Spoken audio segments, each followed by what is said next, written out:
What feedback mechanisms boost youth athletes' skill learning? Imagine a young athlete stepping onto the field, eager to learn and improve. The right feedback can make all the difference in their journey.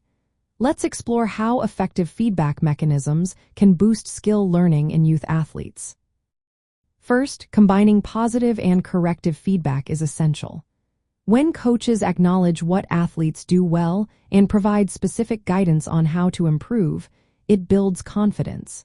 This balanced approach keeps athletes motivated and focused on their development.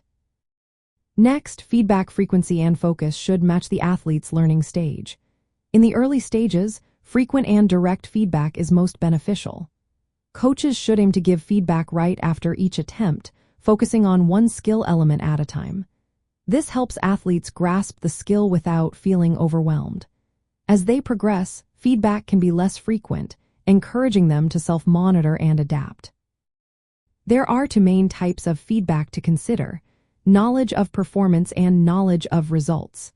Knowledge of performance focuses on the quality of the movement, like body position and timing. This is vital for mastering fundamental skills. Knowledge of results relates to the outcome, such as scores or times.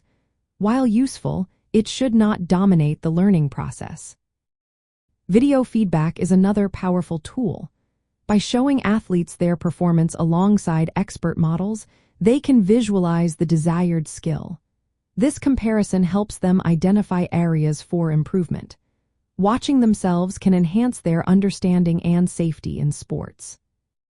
Additionally, using task-oriented instructions and analogy learning can simplify complex movements.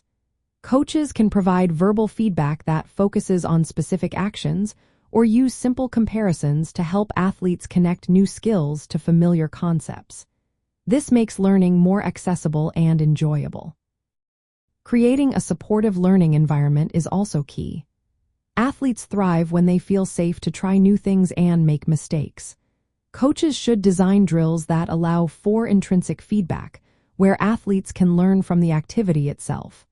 Encouraging teamwork and reflection helps athletes internalize feedback and develop problem-solving skills.